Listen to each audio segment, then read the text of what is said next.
Oh my god, what's going on here? She pushed me, and she said that she will not sign any papers. Are you okay?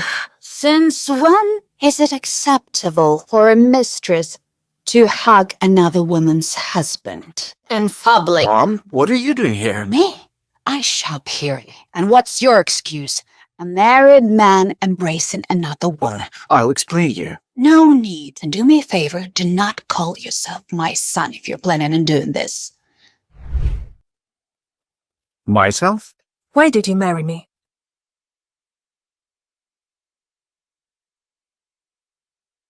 Answer me. James's silence was tormenting me. I felt like I was going insane, waiting for an answer. I couldn't breathe properly. Someone was digging a deep pit in my heart, and blood was slowly pouring out. It was so painful that I physically felt cramps in my lower abdomen. I couldn't stand on my feet. James rushed over to me. The pain grew stronger, and I fainted.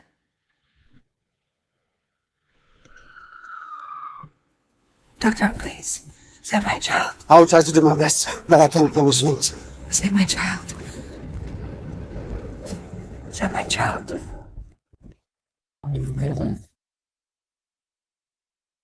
Please, don't tell my husband that I'm pregnant.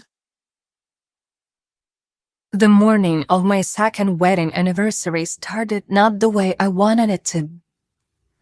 And the reason becomes clear. I'm pregnant. James?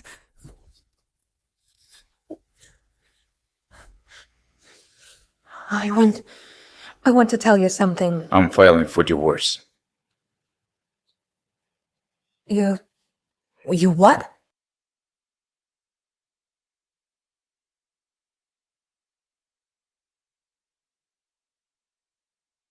James Taylor is sick and an early termination of the marriage contract. I know we were supposed to be married for 3 years, according to the contract, but Anna returned early, so... So you're leaving me? I'm releasing you from this obligation. And look, honey, finally, you can be free. You can live your own life. I promise. I'll agree to any terms regarding the property division. Do you really want this? It's good that we didn't have a child together. Yeah, of course. It's all for the best. We will divorce without any unnecessary problems. After that conversation, I couldn't bring myself to tell James about the pregnancy. Suddenly, I felt nauseous again. Are you okay? Yes, I need to go. I felt miserable locked in a room in my own home. How long had I been sitting here? An hour, 2? My thoughts were interrupted by James. Hi. You know the fact, Grandpa, he'll never agree with divorce if I'll mention to him about it. So, it's better for all of us if you'll do it. Okay, I'll do it. But don't make it seem like our decision. I was just a girl from a troubled family. My mother was a nurse, and my father was a gambler. Such a family could never match up to the glorious Taylor's family. One day, my mother witnessed a terrible accident and selflessly saved 2 people, James's father and grandfather. In return, the grandfather promised to take care of me, and when I was left an orphan, he arranged my marriage to his grandson. I always knew that James didn't have a sweet tooth. That's why I had personally prepared this cake. It was vanilla, but not sweet at all.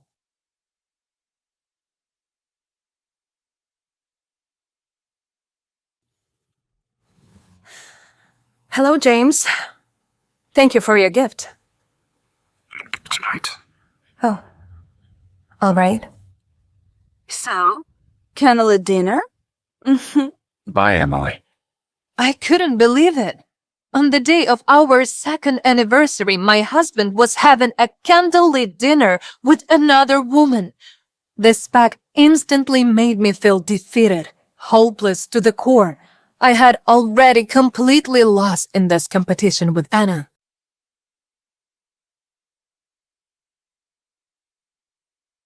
I felt a wrenching pain in my stomach from the egg allergy. No one in this world knew about the allergy except my mother. I promised myself that this was the last time I would be this crazy and desperate. I was sick. I'm sorry. I'm sorry. Said he doesn't love Mom, but we're gonna be okay. On this night, I tossed and turned for a long time. And just when I was almost falling asleep, Samantha called.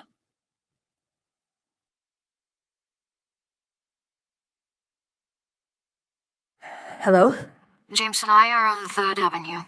James? He's completely wasted. He's not with Anna? Come and meet us. We're coming from the garden.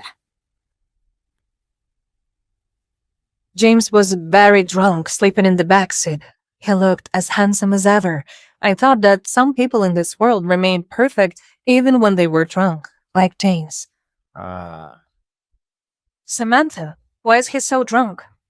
Wasn't he supposed to be with Anna? What? Do you really want your husband to spend the night with another woman? Husband is just too much. We already agreed to divorce. Come to your senses. Have you lost your mind? What divorce you're talking about? Are you really ready to let him go? That he's ready. And I recall that you were not very invested in this marriage. What happened? I admit I didn't like you at the beginning, but you two are married and you need to make an effort until, Until what? until it interferes. You're nothing like her, and that's your huge advantage. So, this is your husband. Take him home and let me go.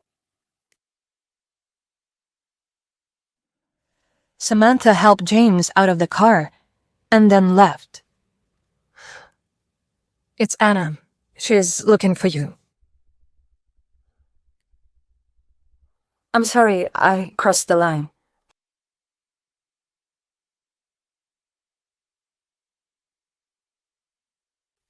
Hello? Yes. Yeah, me too. Okay, I'll be there. I answered the call by mistake. I'm sorry for that. Did Anna misunderstand everything? No. I already explained to her everything. Okay. I'm your husband. You're my wife. It's normal that we can walk together. Honey, what's on your face? This morning you say you've already taken pills. I'm sorry. Sorry. So you have to take these pills urgently. 3 pills, 2 times per day, okay? Sorry. Can I take any other treatment with no pills? Listen, these are safe. Don't worry. You don't have any heart conditions or anything I should know about, right? No. Okay, then you're safe. Emily, come on.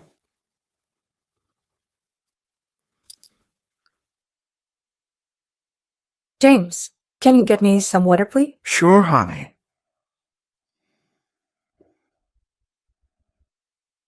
Doctor, What? I'm pregnant. What? Can I take these medications? Why didn't you mention this earlier? So of course not. If you're pregnant, then I have to switch you to this typical treatment. Take this. Thank you. Get well soon. Thank you very much. Thank you. Have a nice day. Thank you. What is this? Why did the doctor change prescription? Typical treatment will be also effective. Oh, no. Look, you all read. It's gonna take longer if you wanna show up at grandfather's birthday like this.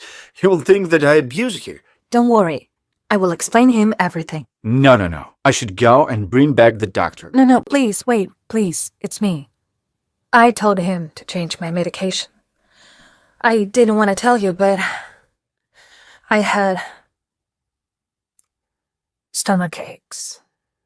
These explanations were enough for James. I wanted to get rid of the rash as soon as possible, so I started applying the cream when James suddenly showed concern. James! I turned and saw Anna. I was shocked, almost unable to believe my eyes. Anna was sitting in a wheelchair. How could this happen? I had never heard anyone mention that she had a disability. I thought she was a dancer. Astonished by this revelation, I stood there for a while, unable to react. Emily? Anna? Looks like you really didn't know about my condition. No. Of course not. Everyone kept quiet on grandfather's command. Who in this family would dare to disobey his direct orders? What does Grandpa have to do with this? Your mother saved him, and he was willing to do everything for you to be the part of his family. Even blackmailing his grandson, or breaking up lovers, or... I got into a car accident 2 years ago when I was driving to your wedding, and I almost died. I was supposed to finish this nonsense, but I ended up with a disability. No, I don't believe you. Why he would lie to me? Before our wedding, he told me that it was a voluntary decision and that you two were no longer together. We are not together? Yes. It was a compromise, you know? Because if he hadn't agreed with the wedding, his grandfather would have sent me abroad forever. So that's why he planned it all out, and you will have no disagreements with the divorce. No, you're lying. Oh, yeah? Yeah. Confession.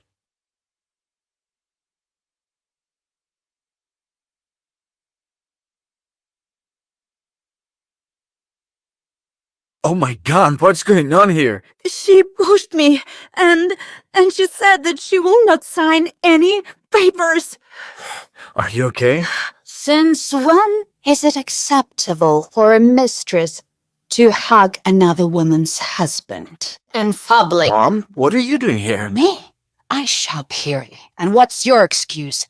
A married man embracing another woman. I'll explain you. No need. And do me a favor, do not call yourself my son if you're planning on doing this. What is she doing here with you? Linda? I'm sorry. I wanted to pick a birthday gift for grandfather and James. He knew what he liked, so that's why we're here. You are not invited to the party. And as for the gift, we all know what Grandpa wants. A great grandchild. Which has nothing to do with you. Mama. When Linda left, Anna deliberately tossed her hair back over her shoulders to show me her earrings. I recognized them immediately. Jade, just like the ones James had promised to give me for our anniversary. Where did you get these earrings? They're so lovely. Oh, thanks. I found them at James' place the other day, where he gave them to me. I'll stay with Anna. You better go with Alex. I'll ask him to take you home.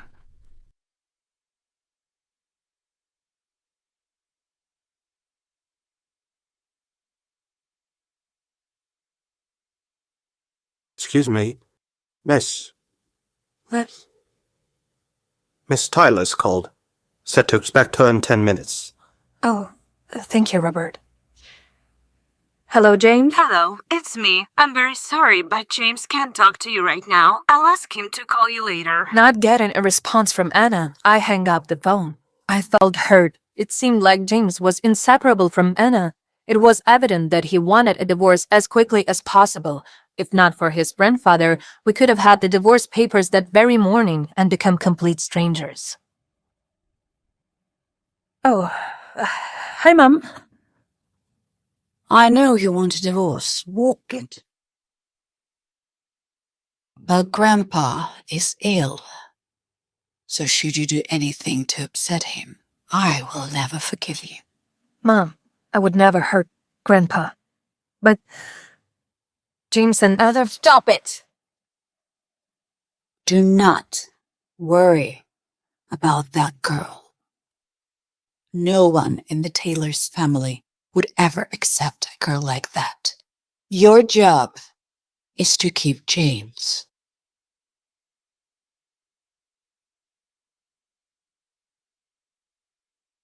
Regardless of whether you entered this marriage for love or money.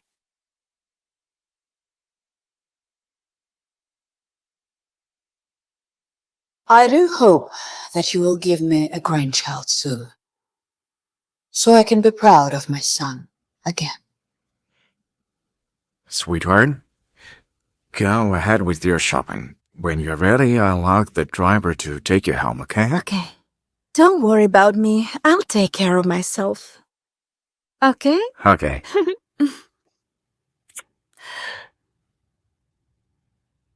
In the family mansion, Linda was already waiting for her son.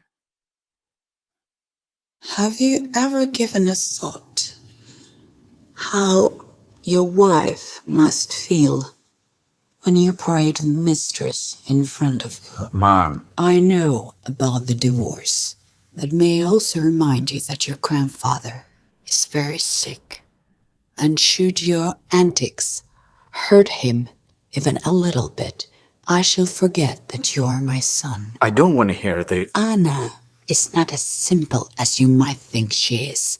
I know she has hidden intentions, and if you just listen to me for one— Thank you for the tea. That's enough. Have a good day, Mom.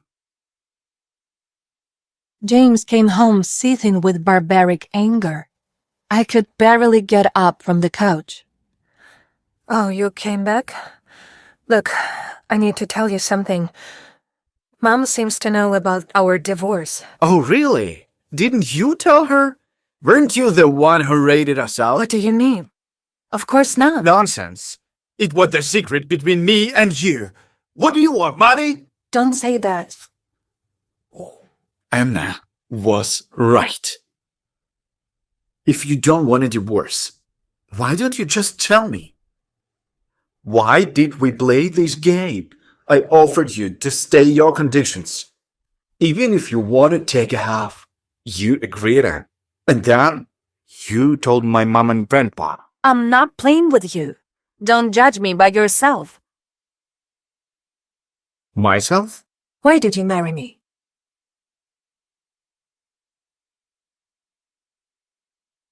Answer me. James's silence was tormenting me. I felt like I was going insane, waiting for an answer. I couldn't breathe properly. Someone was digging a deep pit in my heart, and blood was slowly pouring out. It was so painful that I physically felt cramps in my lower abdomen. I couldn't stand on my feet. James rushed over to me. The pain grew stronger and I fainted.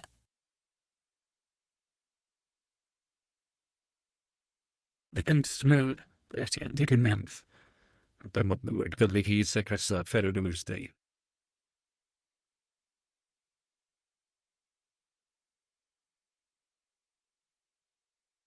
I woke up when they brought me to the hospital, and all I could think about was to save my child. Doctor, please, save my child. I'll try to do my best, but I can't promise you. Save my child. Save my child.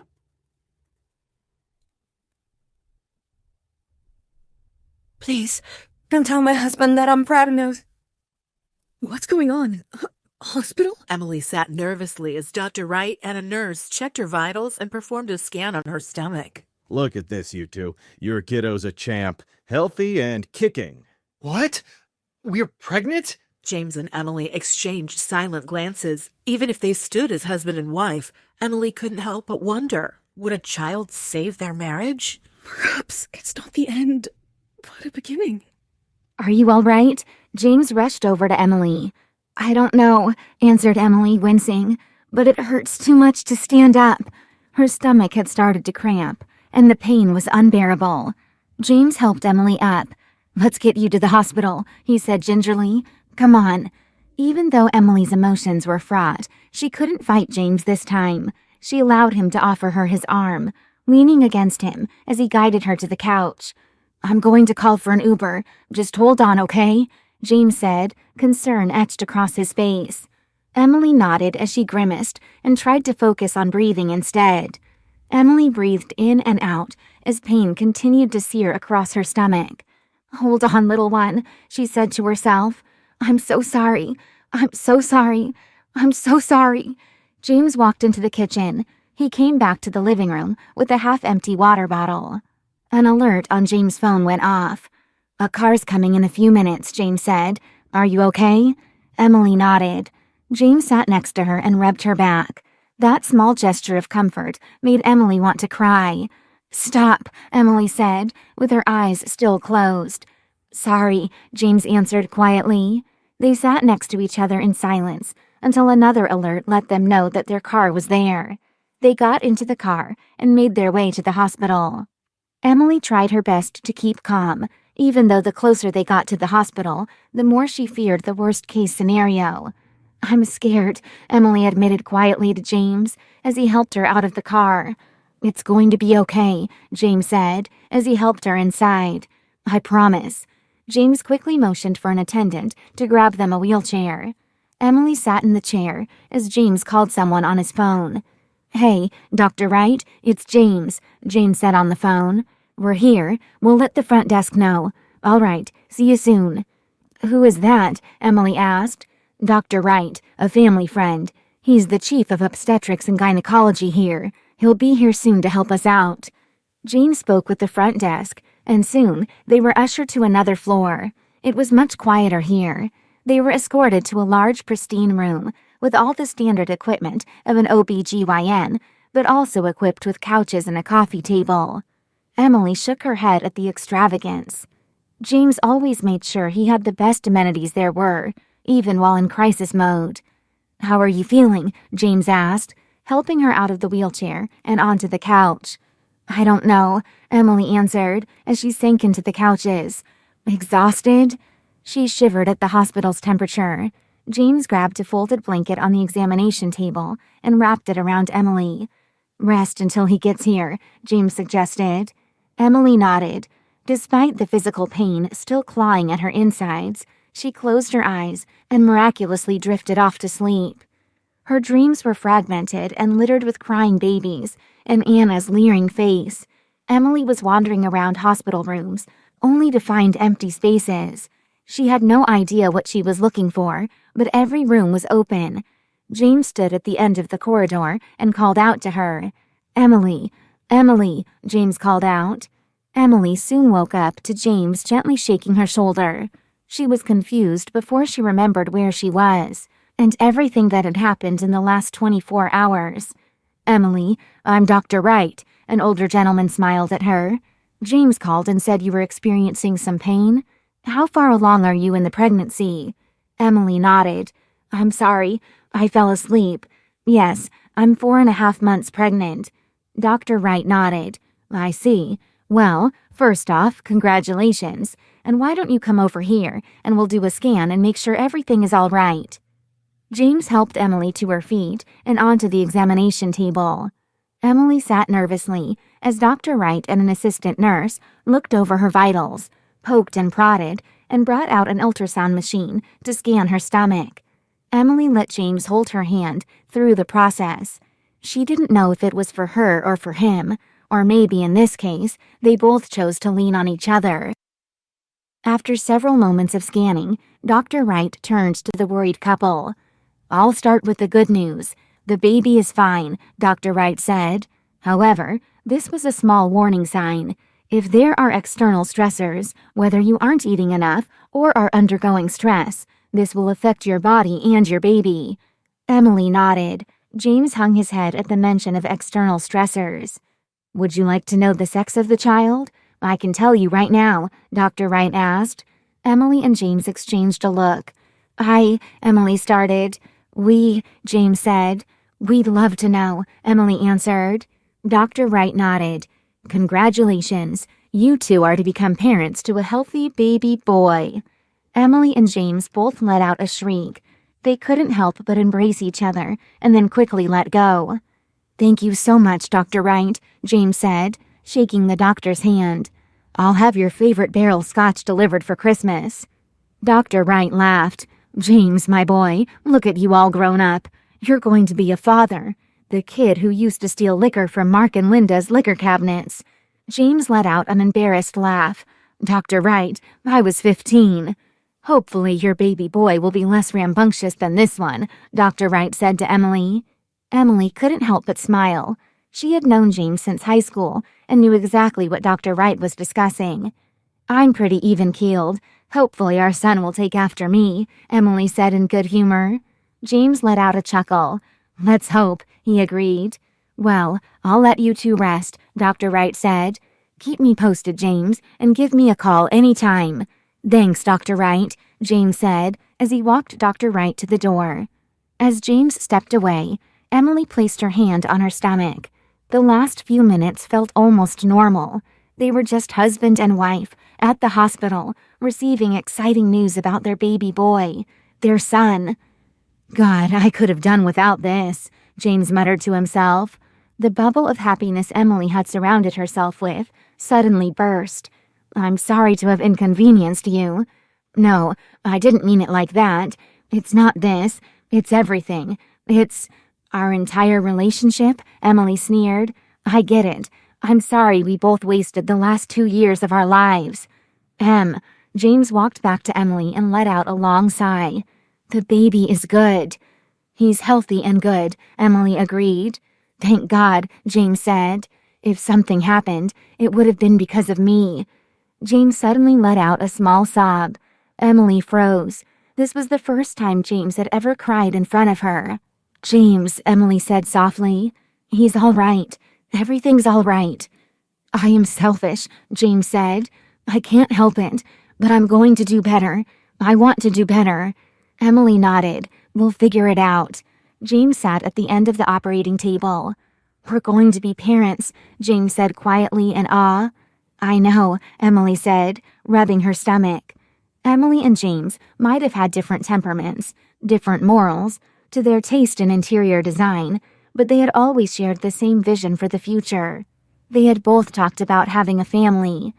Emily and James tried to get pregnant about a year into their marriage, but after months of trying, they found out that the possibility of Emily getting pregnant was less than 10%. It wasn't impossible, but something about knowing how difficult it would be disheartened both of them. It had been a little rocky ever since. I don't know what to say, James said quietly. Emily looked down at her hands. She didn't know what she wanted to hear. In just a day, so much damage had been done to their relationship. On that same day, a once-in-a-lifetime experience had made her feel closer to James than she ever had, even if just for the length of a doctor's visit. Don't say anything, Emily said. Despite the horrible way the day started, it ended in a way she couldn't believe. Hearing their baby was fine and a healthy baby boy. That moment of bliss was how she wanted to end the day. James looked at Emily and nodded. He grabbed her hand and squeezed it. Ready to go home? He asked. Yup, Emily said. James helped Emily to the wheelchair and wheeled her out the door. All right, let me see what the ETA on the rides is, James said, looking through his phone. Then, unmistakably, a shrill voice rang through the lobby of the hospital floor. James Taylor, you stop right there! James froze and looked up. Emily didn't know whether to smile or wheel away. There was nobody more imposing and scarier than her mother-in-law. Does Linda know about Emily James' baby? What will James do next? Mom, James yelled. Emily couldn't help but let out a small snort. She could sense the flash of terror in this grown man's body at the sound of Linda Taylor saying his full name. What are you doing here? James asked. James Taylor, you have a lot of explaining to do, Linda hissed. It was nearly 3 a.m., and Linda looked impeccable. She was in light gray cashmere sweats, her gray hair pulled back into a low bun. Her pearl earrings glinted against the fluorescent lights. She looked every bit of the class and wealth she was born into. Linda, said another voice. James' father, Mark, exited the elevator. Linda, you left me on the ground floor, he said, walking over. I wanted to catch this swine before he ran off, Linda barked. Mom, James said, you're making a scene. Oh, I'm making a scene? Linda yelled. Guess who called me this afternoon about your little scheme? How could you? Mom, I don't get how you're so upset over this. It's my life, James argued before Linda cut him off. Your life? Just your life? She screeched exasperatedly and started to hit him with her Shajuma purse. Linda, calm down, Mark said, grabbing his wife. Dave will kill us for making a scene. James, your mother and I are not happy with the decisions you've been making, Mark said sternly. Dad, it's been a long night, James said. I would like to get Emily home. No, we need to talk now, Linda yelled against Mark's arms. Emily knew there was no fighting Linda when she was in fight mode. Maybe we could step inside the room, Emily suggested. James groaned. He begrudgingly wheeled Emily toward the room they had just exited from, and his parents followed. Soon they sat facing each other on the couches. It was uncomfortable to say the least, especially for James. James, how could you? Linda wailed, breaking the silence. Mom, James said, exasperated. This isn't about you. Oh, really, James? You're right. This is all about you, Linda said. What is going on, James? Mark asked. Emily leaned back on the couch and observed the family dynamic. It's about... God, I don't want to talk about this with you. It's none of your business, James exclaimed. None of our business? Oh, it's our business, all right, Linda said. Emily then felt the room tense, which puzzled her. Mark quickly spoke. James, have you thought this through? I won't talk about this here right now, James said adamantly. Emily decided to speak up. It's been a long day and an even longer night. Maybe we pick this up in the morning with clear heads? Mark and Linda exchanged glances. You're right, Emily, Mark spoke. James just stared down at the floor. Having momentarily eased the tension, Emily decided to take the opportunity to change the subject. How did you know where to find us? She asked her in-laws.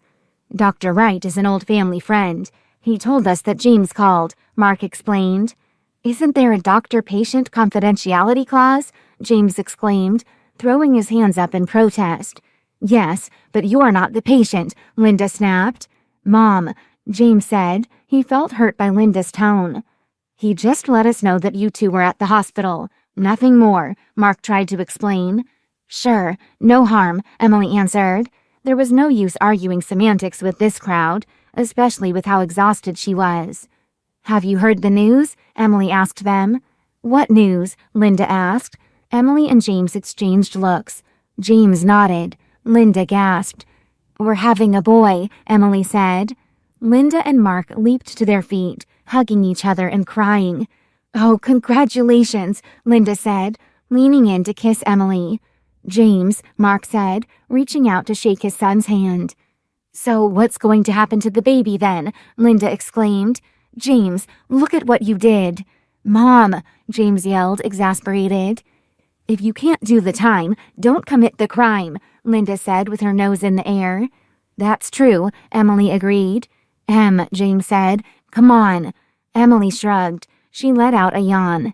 You must be exhausted, Mark said. We'll let you two go, but tomorrow, James, you're coming into my office. Yes, sir, James said glumly. Linda turned to Emily. If you don't mind, I'd like a word. It'll be quick. Emily was curious what her mother-in-law could want to say to her, but regardless, Linda was not someone you could say no to in any circumstance.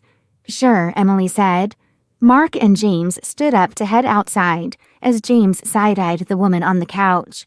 Yell if you need me, James said to Emily as he left. James Taylor, Linda replied sternly, shaking her head. What's going on, Linda? Emily asked once Mark and James left. What's going on, Linda? Emily asked once Mark and James left. Look, I'll be frank, Linda started. James and that girl, they're not right for each other. You know that. I know that. I know deep down James knows that.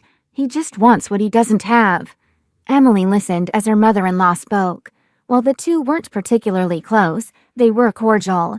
Linda was particular. They butted heads occasionally, but in general, they had a fine relationship. Thanks, Linda, Emily said slowly. I don't know what to make of it, and what to say. Of course, Linda nodded. You don't have to say anything. If this divorce goes through, it'll be the biggest mistake of James' life. You two have a family growing.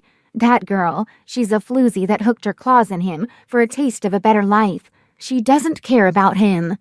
Emily grew uncomfortable with the conversation. Linda continued. Emily, you want your son to have a father, don't you? Linda asked. Emily stared down at her hands and nodded. You love James, don't you? Emily paused and answered honestly. I don't know, Linda. Sometimes it felt like she loved him more than anyone. Sometimes she wanted to be as far away from him as possible. Linda nodded. I understand. That's perfectly understandable. Marriage is long, Emily. There will be ups and downs if you want to build a family. This can either end what you and James built, or be a small blip. James might not be the only one to regret this. Linda took Emily's hands in hers. I know you've loved James for a long time. I know it. I see it. He doesn't deserve you, Emily. But he could one day. This is a mistake. You guys are young. You can recover from this. Emily's heart grew more conflicted with Linda's words. While they seemed encouraging, they were equally toxic. What kind of woman encourages another one to let her husband grow up while cheating on her? Thanks, Linda, Emily said quietly. I have a lot to think about. Linda nodded and let go of Emily's hands. Emily, fight for the relationship. If you need anything, don't hesitate. We can win this. Linda helped Emily up. I have to use the restroom, actually. I'll be out there in a sec, Emily said. Will you be all right? Linda asked. I'll be fine, Emily smiled. Emily went into the suite's restroom. Despite what had been happening, there were perks of marrying into the Taylor family, like first-class pregnancy suites at the best hospitals, and the head physician just a phone call away. Emily caught a glimpse of herself in the mirror. Dark bags hung under her eyes and were swollen from crying all day. Emily splashed cold water across her face. She looked forward to ending the day in bed, with hot tea and reruns until she fell asleep. Emily opened the restroom door and headed to the suite's door. But she heard raised voices. She leaned closer and realized the Taylors were in a heated argument. She could make out James' voice. I don't care. She deserves to know. James, don't be ridiculous, argued Linda. This is more than about you, Mark yelled. Screw the contract, James yelled back. Contract? Emily said out loud to herself. What are they talking about? Emily opened the door to Taylor's surprised faces. They quickly tried to compose themselves. You must be exhausted. Let's let James get you home. Her father-in-law's voice was full of forced lightness. What about the contract? I know that we initially got married because your grandfather wanted us to, that it's all some old family tradition. I know I'm not going to get anything in the prenup, Emily asked. That's not the problem, dear, Mark sighed. That contract comes with certain obligations, ones that you will have failed to meet if you divorce now. And, well, there will be consequences. A stony silence filled the air as the Taylors looked at one another, then back at Emily. What the hell is going on? She thought to herself, waiting for their reply. What kind of consequences? What's going to happen to me? Why are you telling me this now? Because, my dear, James has impregnated someone else before he impregnated you. It hit Emily like a ton of bricks. All the puzzle pieces fell into place. Is it Anna? It's Anna, right? I can't believe this. Is she also having a son? We don't know yet. Anna doesn't want a gender reveal. Of course! Why would she? That'll totally rob her chances to create drama if she did. Mark reached over and patted Emily on her shoulder condescendingly. Your child will be cared for and showered with all the same privileges that come with being a tailor. But he'll have to deny his true birth order and the rights to his lineage if Anna gives birth to a boy first. Emily's mind reeled. Tears welled in her eyes, but she fought them back, her jaw setting in a grim line. So, it was all a lie? Our marriage, our family, it was all just a part of some bloody contract? James looked down at his hands, speechless, prompting his mother to speak for him. I know how you feel, Emily. Are you saying Mr. Taylor cheated on you too, Linda? Did you, Mr. Taylor? Did you enjoy your time with your mistress? James sure seems to. James tried to reach out to her, pleading for forgiveness, but Emily didn't want his apologies. She wanted answers. And what if I refused to go along with this charade? What if I want a divorce? The Taylors stared at her. Their expressions were cold and hard. That would be very bad for you and your baby, Emily. You'll face severe consequences for breaking the contract. Emily processed Linda's words. The threat was crystal clear. She felt a shiver of fear creep up her spine, but she quickly pushed it aside. I guess we'll see about that then, won't we? Having had quite enough, Emily turned on her heels and walked out of the room. Just then, her phone buzzed in her pocket. Glancing at the screen, she saw a name she hadn't expected. It was Anna. What do you want? Emily, I'm so sorry. Sorry? For what, Anna? For sleeping with my husband? For betraying me? Or for becoming the mother of the next Taylor heir? Emily, I didn't know about the contract, I swear. Whether you knew or not, Anna, it changed nothing. I know, I wanted to apologize and ask if we can be civil to each other, for the sake of propriety. It's too late for that. Think about it, Em. We can both share James and his fortune, right? Your apology sucks, Anna. Fine. Don't accept my apology. Just be a sob story like always. You have been that way since high school. Poor little Emily Clark, who just wants everyone to feel bad for her.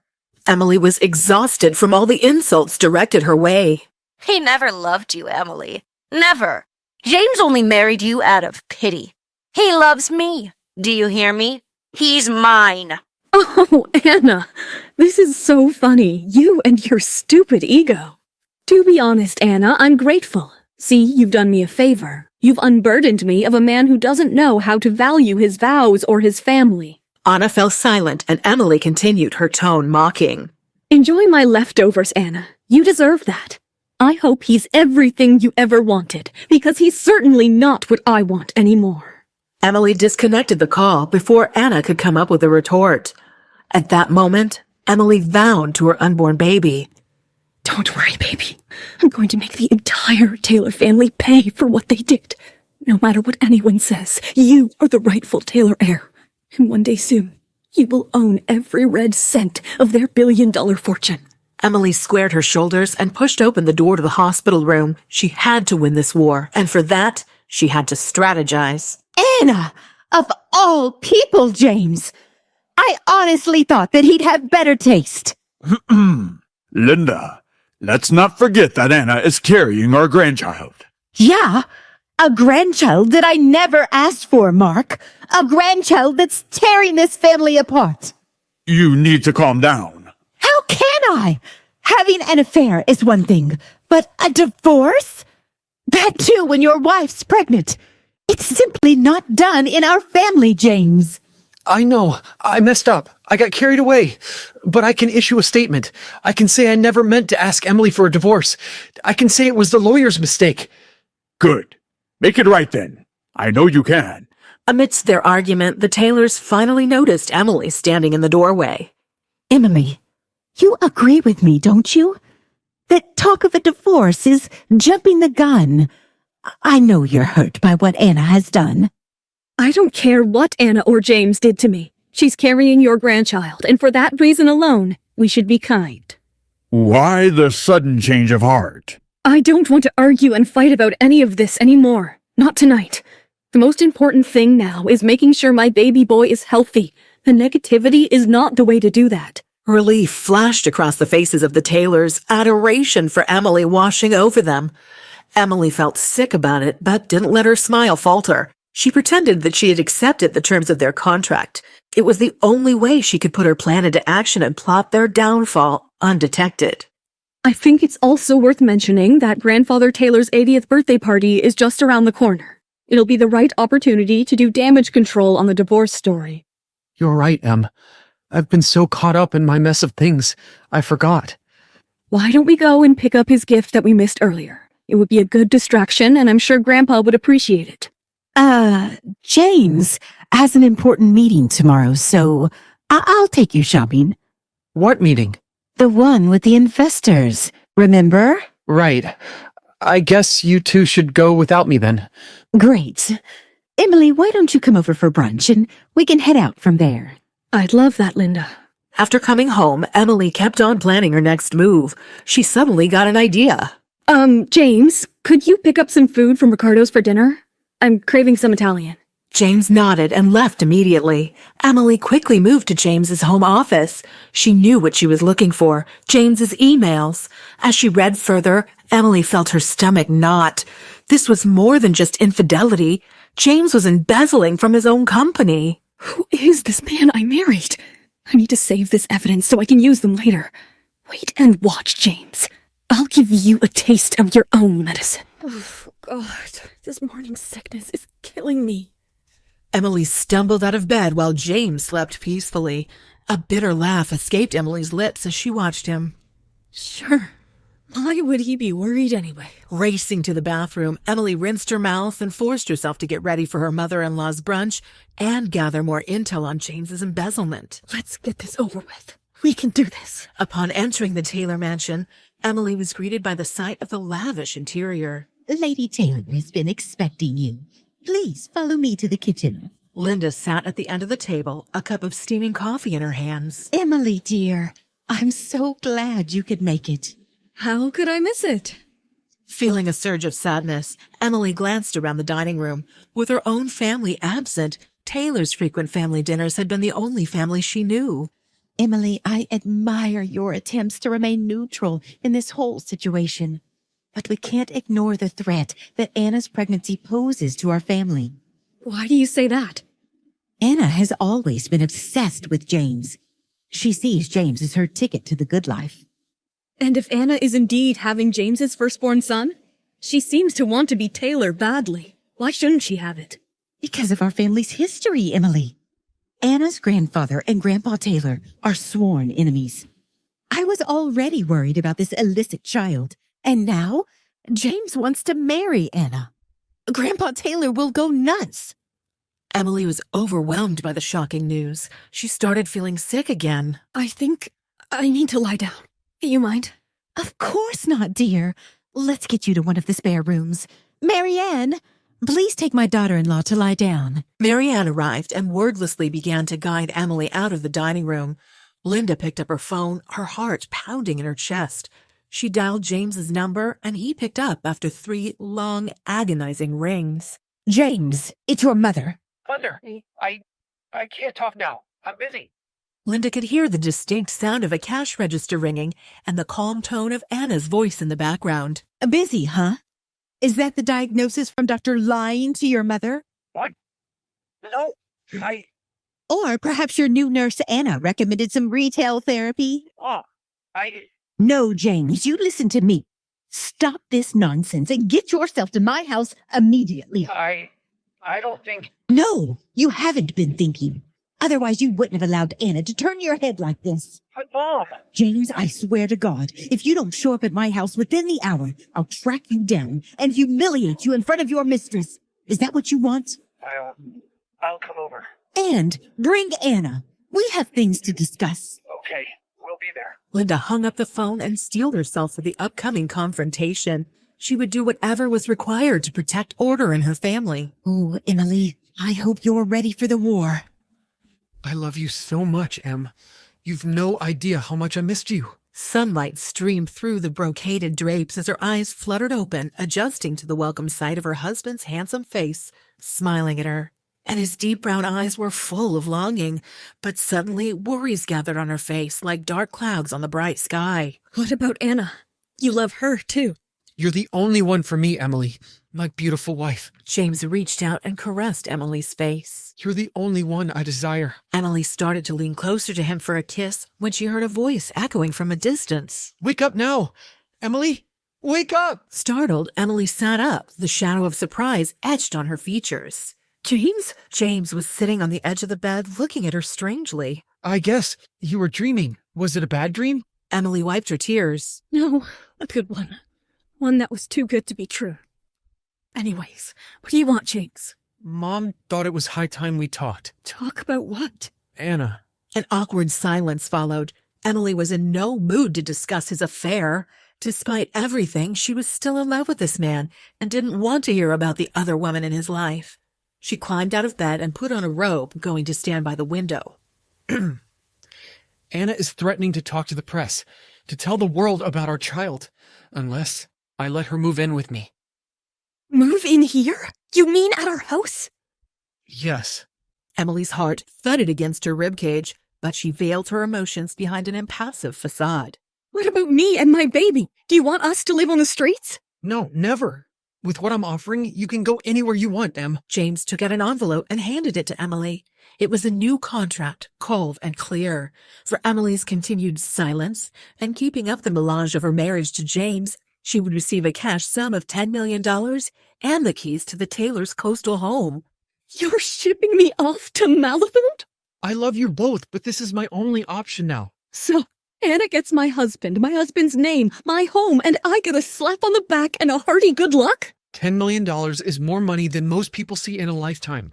What more do you want? This is just... I want my life back, James. I'm not the one who cheated in this relationship. Then how is it fair for me to suffer the consequences?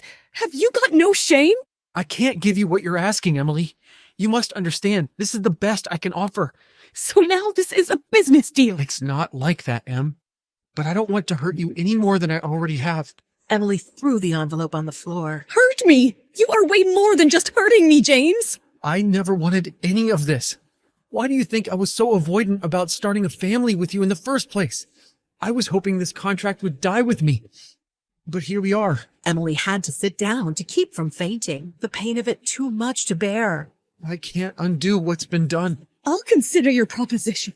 But this is my life, my baby, my dreams that we are bargaining for. They are worth a lot more than $10 million. What exactly are you suggesting? Emily leaned forward, her eyes gleaming with a cunning light. A surge of confidence ran through her, remembering her promise to her baby. I am suggesting, James, that you demonstrate how strong your love is. For Anna and me both. Let's say $100 million? $100 million? Are you kidding me? Don't do this to me! Emily stepped toward him, her smile broadening at his reaction. That's the price for your happiness, James. Ew! This decor is so ordinary. It barely has any sophistication. The coastal bungalow, once filled with memories of love, was now a battleground for Anna. It's our home, Anna. Emily and I love it the way it is. Well, if you say so, but we'll need to make some changes when we move in. James, overwhelmed by guilt, took a moment to question his recent choices. He reflected on the beautiful story he shared with Emily, wondering if he had jeopardized something precious. What am I doing? Emily and I built so many memories here. Is this really what I want? You know, James, I can't help but think about our future together. In a place like this, we need a fresh start, don't you agree? Anna walked around James, her smile showing she was strongly focused on them getting engaged. James, darling, can't you see us as the power couple of the Taylor legacy? We'll be the envy of everyone. James, still conflicted, tried to engage in the conversation. Anna, marriage is a serious commitment. It's not just about status. But darling, imagine the possibilities. A place that truly reflects our love story. Something modern, chic, and most importantly, ours. James lay in bed, disturbed by Anna's persistent ideas. Imagine the grandeur of our engagement, James. It'll be the talk of the town. James, lying silently, contemplated his life with Emily. He envisioned the memories, laughter, and love they'd shared in the same bedroom. Our engagement will be magical. Trust me, James. A conflicted James rose from the bed, leaving Anna with her dreams. James poured himself another drink, wrestling with the cost of his decisions. The idea of disappointing his family and divorcing Emily felt unbearable. He lay passed out on his desk, surrounded by empty scotch bottles. The doorbell rang again. Anna opened the door to a young courier waiting on the doorstep, requesting James' signature for a crucial document. I can sign for it. I'm his wife, Mrs. Anna Taylor. After the courier left, Anna, unable to resist temptation, opened the envelope and discovered the shocking truth about the cost of Emily's silence. $100 million. $100 million, James? James hid this from me. Stunned by the revelation, Anna stormed into the living room where framed photos of James and Emily lined the walls. With a snarl, Anna began tearing down the photos, shattering the glass frames. I won't be deceived. This ends now. Anna, disturbed by a nightmare, woke up in a cold sweat. Get it together, Anna. Anna, attempting to bridge the emotional gap, suggested going for coffee. She stepped into the bustling coffee shop, the aroma of freshly brewed coffee filling the air. Well, if it isn't the other woman. Emily, we need to talk. Oh, this should be good. Anna tricked her way through the crowded coffee shop to confront Emily. You're asking for $100 million? Do you really think James will pay up? It's what I deserve, and it's not your business. Deserve? You're just a small-town girl trying to play in the big leagues. Do you even know who you're dealing with? I know exactly who I'm dealing with. Oh, Emily, let's talk about your illustrious past. Remember that little incident in college? My past is none of your concern.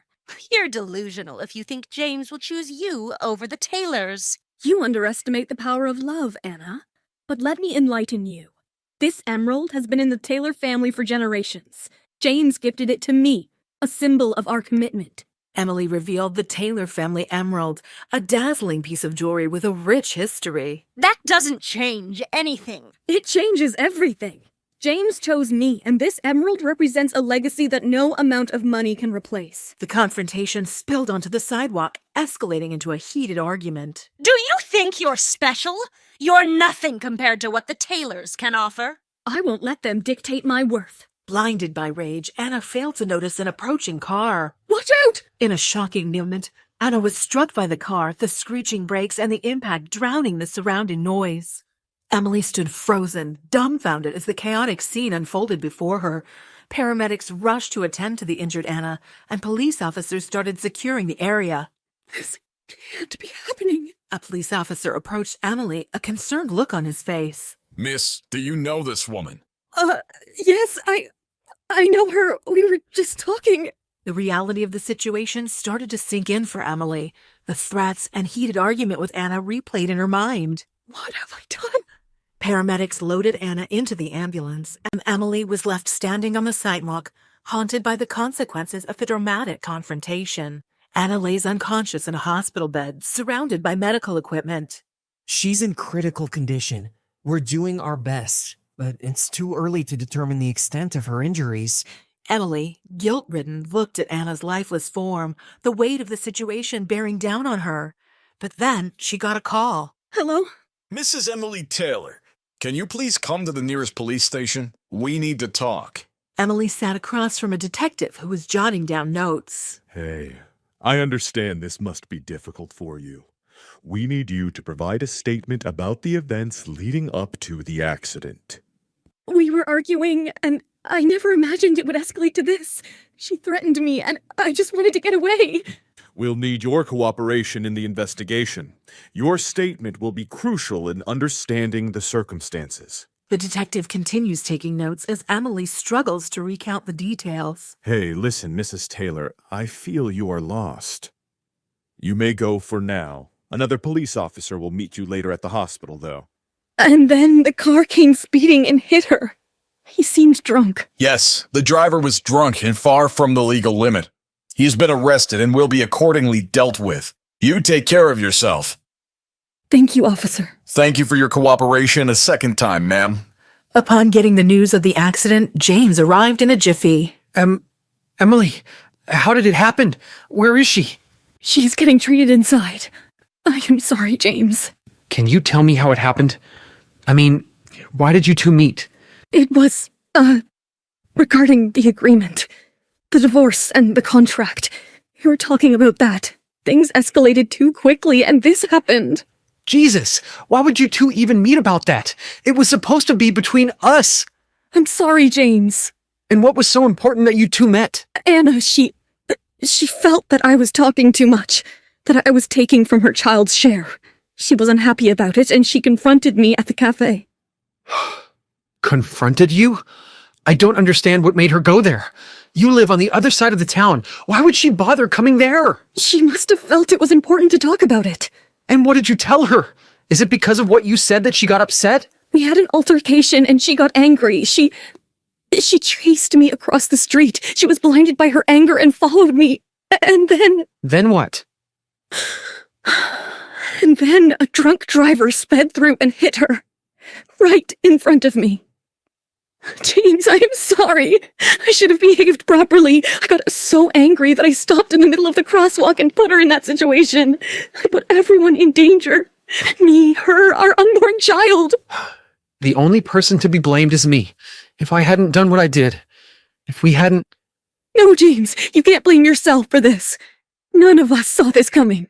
But I am the cause of everything. My affair with Anna, our divorce, the contract.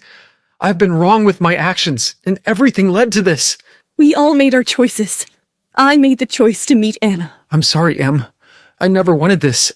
Not for you, not for her, not for us. Guilt-ridden, they both shared a solemn moment, looking for some solace during this traumatic time. James no longer brought Emily the comfort like he used to do. She already had lost her James.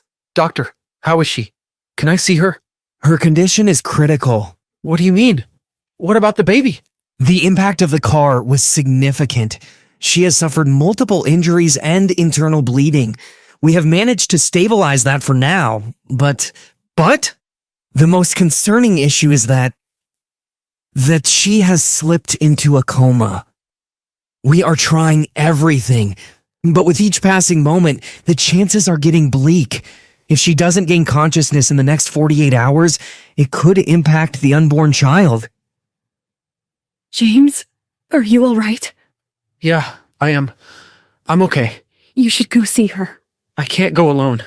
You should go in alone. I'll wait for you here. I can't face her. It's me who brought this on her. This is not the time for blame games. Go see her. James went inside to see Anna and Emily stood there in a state of disbelief, still trying to process everything. Why did I let James decorate this place? It's just ridiculous. It's just metaphorical, alone with all the luxuries around. Evening, Mrs. Taylor. Evening, Bernard. How are you? I am good. Are you all right? You look a bit tired. Beautiful, but tired, ma'am. It's been a long day, Bernard. A really long day. You know, coming to this place without James, well, it feels like a house now. Not the home it was before. Would you like me to prepare something special for you? You sound like you could use a good meal from someone that loves you. Oh, Bernard, you are a savior. That sounds perfect. What would you like to have? Surprise me. I completely trust your judgment. Very well then. I'll prepare something which will lift up your mood and put some color on your pale cheeks. After all, you are eating for two. Thank you, Bernard. Bernard went into the kitchen, showing his handicraft, and as the kitchen filled with the smell of roasting meat and buttery herbs, Emily started feeling nauseated. Bernard, I am sorry, but I am not feeling well suddenly. I think I should just lie down for now. It's all right, Mrs. Taylor. I'll finish it up and put it in the fridge. Eat when you feel like it. Take care of yourself and your baby. Exhausted by a long day, Emily was drained and soon went into deep sleep. As the night passed on, the storm became strong, awakening Emily at 3 a.m. Her childhood fear of thunder and lightning had resurfaced, but she needed to act bravely, not only for her sake, but also for the unborn baby. Don't be scared, Emily. It's just a storm. It will pass away. Don't worry, baby boy. Your mother is a strong woman. How could it be at this hour? As Emily waited, grasping the fire poker, her heartbeat echoed in her ears. The door clicked open and a man walked in with stumbling footsteps. Emily, I'm... Wait a second, is that James? Jesus, you scared me to death. What are you doing here?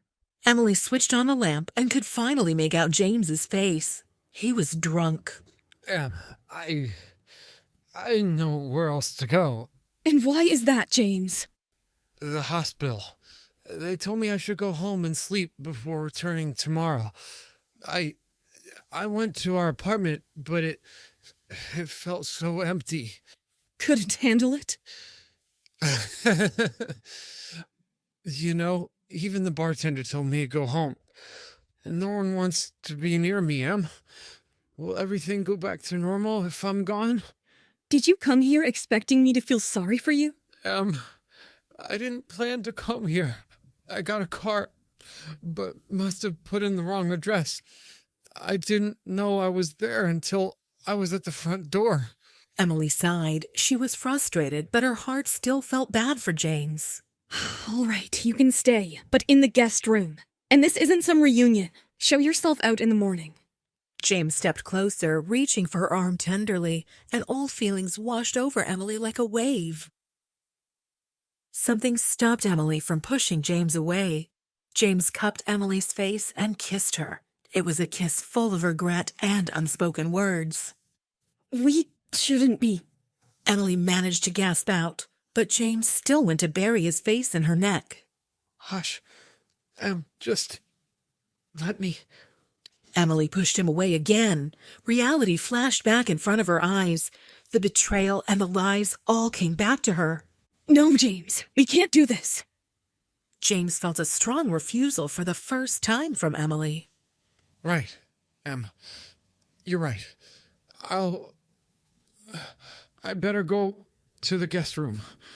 Emily woke up the next morning to the incessant ringing of her phone. Grandpa Taylor, I'm so happy you called. Emily, my dear, I'm happier to hear the news of my grandson. Thank you. Yes, it's a boy. I'm over the moon, Emily. A little fella to carry on my legacy. And just in time for my 80th birthday. Yes, it's incredible. Emily stammered, sadness washing over her as everything hit her. I'm so eager to meet the little one. I hope he has his grandmother's smile. And I'm sure you'll be a great mother, Emily. Just as your mother was, bless her soul. I owe her my life. Grandpa. I was hoping if you and James could come by the house for a few days before the big party.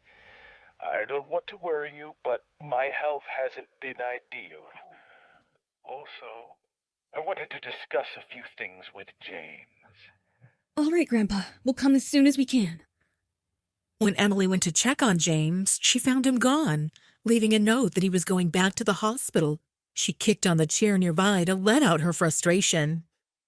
I can't believe he came drunk, seeking solace in my arms, and then went back to that witch. Emily leaned on the wall, trying her best to calm down. Suddenly, there was a soft flutter in her belly. It was as if her unborn child tried to remind her to take care of herself. Sorry, baby. I know it's scary right now, little one, but we'll make it through this. At Anna's doorway, Emily stopped and froze. Anna was sitting up. What the hell? She's back from coma? God, I can't bear the sight of James kissing her. I'm going to be sick again. Not in my wildest dreams. I expected fate to play such a cruel game with me. What did I do to deserve this? A knock on the door pulled her from her sad thoughts. She hurried to the sink to clean herself up. Just a minute. Is everything all right? Emily wiped away any remnants of tears, put on a fragile smile, and opened the door. What's wrong? Well, you have 2 women pregnant with your child. That's what. Don't be so cold, Em. I was worried about you. Really? That's how you show your worries? By kissing your pregnant wife last night and then going back to your mistress in the morning? Em, you know I only... Don't! I'm done hearing your apologies. I'm not even sad about you leaving me, but I'm pissed off that you're playing with us both. James shook his head in embarrassment. An uncomfortable silence crept in. Emily gathered herself, remembering why she came here to find James in the first place. Anyways, Grandpa Taylor called me this morning. What? Why? He wants us to go see him a few days before his big party. He said his health wasn't good and that there were a few things to discuss before it was too late. It sounded serious. He didn't mention what he wanted to talk about. No, he tried to downplay it, but like I said, it sounds serious. Did he say anything about his will? About inheritance? Seriously? That's all you're concerned about? That man is sick, for God's sake. I didn't mean it like that. I just need to know if there are any changes that I should know about. Maybe there are, but shouldn't we be more concerned about his health than his money? I am, Emily, I am. I know this is hard, but we need to be there for him, regardless of any changes he may or may not make. You're right. We need to go see him. I'll make the arrangements. As James walked away with a frown, Emily noticed him dialing Linda. She stormed down the hall when Anna called her from the cabin. How are you, Emily? Good that you're awake. I'm sorry for my behavior at the coffee shop. Wow, an apology from Anna Sterling. Should I call the press? A deathbed confession might sell more papers. Save the drama, Anna. We both know you're not dying because you're not that ill and I'm never that lucky. Wish you were this feisty in bed as your words. James might have been still interested in you then. Well, I chose to play the wife, whereas you chose to play the WHOR. I think you got it. Anna's face turned red, but she didn't give up yet. We all have our roles to play, Emily. Look at you, for example. The dutiful wife, the doting mother, the scorned lover. Careful, Anna. You're skating on thin ice. All right. I just meant that we're all wearing masks, trying to be someone we're not. Except for some. Their mask is their real face. Anyway, I better come to the point. What a surprise. Well, now that you're soon to be divorced, I thought I could ask for the Taylor family engagement ring. If you're wondering what happens next, download the Pocket FM app now and listen to the exciting episodes of Sweet Little Lies.